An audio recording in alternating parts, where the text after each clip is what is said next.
ప్రకాశం జిల్లా అభివృద్ధి వేదిక ఆధ్వర్యంలో భారత రాజ్యాంగం కనీస అవగాహనపై సదస్సు ఒంగోలు సంతపేటలోని రంగా భవనంలో నిర్వహించారు.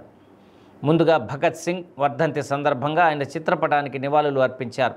సదస్సుకు సంయుక్త కిసాన్ మోర్చా కన్వీనర్ చిండూరి రంగారావు అధ్యక్షత వహించారు.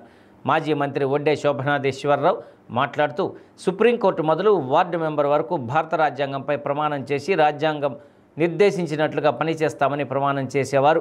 దురదృష్టవశాత్తు రాజ్యాంగానికే తూట్లు పొడుస్తున్నారని అన్నారు. దేశంలో ఫెడరల్ స్ఫూర్తికి విరుద్ధంగా రాజ్యాంగాన్ని నీరుగారుస్తున్నారని అన్నారు. వ్యవసాయ దేశంలో వ్యవసాయ రంగాన్ని నిర్వీర్యం చేస్తున్నారని ఆవేదన వ్యక్తం చేశారు. రైతులు పండించిన పంటలకు గిట్టుబాటు ధరలు కల్పించమని, రైతులు భిక్షమెత్తవలసిన దుస్థితికి రైతును తీసుకువచ్చిన ఘనత ప్రస్తుత ప్రభుత్వాలు దిగదార్చాయని అన్నారు. ప్రభుత్వాలు పరిపాలన నుండి తప్పుకొని కార్పొరేటర్లకు అప్పజెప్తున్నాయని విమర్శించారు. ఈ కార్యక్రమంలో రిటైర్డ్ జడ్జి చెన్నుపాటి దివాకర్ బాబు, వడ్డీ హనుమారెడ్డి, డాక్టర్ సుధాకర్, శంకు మనోరమ, కాట్రగడ్డ అరుణ, సిరిగిరి లలిత, వివిధ ప్రజా సంఘాల నాయకులు, రైతు సంఘ నేతలు పాల్గొన్నారు. అలాంటిది రాజ్యాంగమైన గొప్ప విషయాన్ని, ఇది సంక్లిష్టమైన భారతదేశంలో మనం జీవిస్తున్నాము. 75 సంవత్సరాల ఈ భారతదేశంలో అబద్ధమైన దేవుడు అని చెప్పి ఈ అబద్ధాన్ని ప్రచారం చేసుకుంటూ రకరకాల దాంతో బతుకుతూ ఒక తక్కువ మంది పురుషులు మార్చి హిందూ సామ్రాజ్యాన్ని స్థాపించడం సాధ్యం అవుతుందా? ఇది కాదు. ఓటు అనవసరంగా ఓటు కోసం, అధికారం కోసం కొంతమంది ఇలా చేస్తారు. ఆ సమావేశాల్లో పూర్తిగా అయిపోయిన తర్వాత అనేక రాజీలు సర్దుబాట్లు చేసుకున్న తర్వాత జనవరి 21వ తేదీ అంబేద్కర్ గారు చెప్పింది ఏంటంటే, మన అందరికీ సమాన రాజకీయంగా అందరికీ ఓటు హక్కు కల్పిస్తామన్నారు. కానీ సమాన ఓటు, సమాన రాజకీయ విషయాల్లో అంతా సమానంగా ఉన్నట్టు ఈ రాజ్యాంగంలో కనపడతాం. కానీ భౌతికంగా చూస్తే ఆర్థిక సమానత్వం కానీ సామాజిక సమానత్వం కానీ లేదు. ఈ రాజ్యాంగం వైరుధ్యాలతో ప్రయాణం కాబోతా ఉంది. జనవరి 26 నుంచి ఈ రాజ్యాంగం వైరుధ్యాలతో ప్రారంభం కాబోతా ఉంది.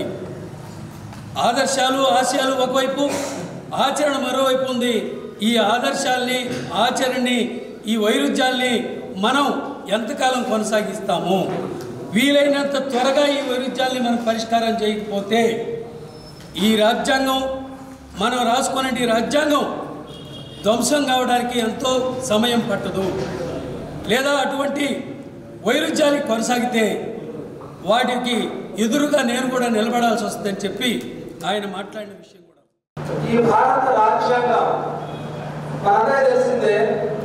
భారత రాజ్యాంగ దినోత్సవం అనేది జరుపుకోవాలని మన గౌరవ ప్రధానమంత్రి మోడీ గారు, నరేంద్ర మోడీ గారు 2015లో మనకి ఒక గెజెట్ నోటిఫికేషన్ అనేది ఇచ్చారు.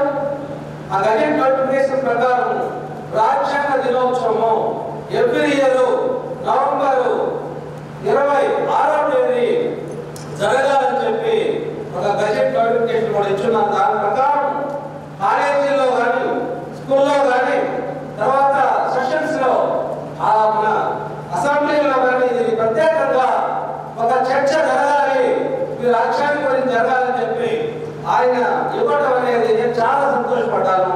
దాని ద్వారా ఈ రోజు రాజ్యాంగం అనేది కూడా, ఈ రాజ్యాంగ దినోత్సవం రోజు చాలా మంది, ఇది నేనైతే జరుపుతున్నాను. ఈ కాలేజీలో నేను ప్రిన్సిపల్ గా కూడా పనిచేశాను. ఇక్కడ ప్రిన్సిపల్ గా ఉన్నాను, వైస్ ప్రిన్సిపల్ ఉన్నాను, ఇప్పుడు ఇన్ఛార్జ్ సార్ చెప్పారు. నేను ఇచ్చుకోండి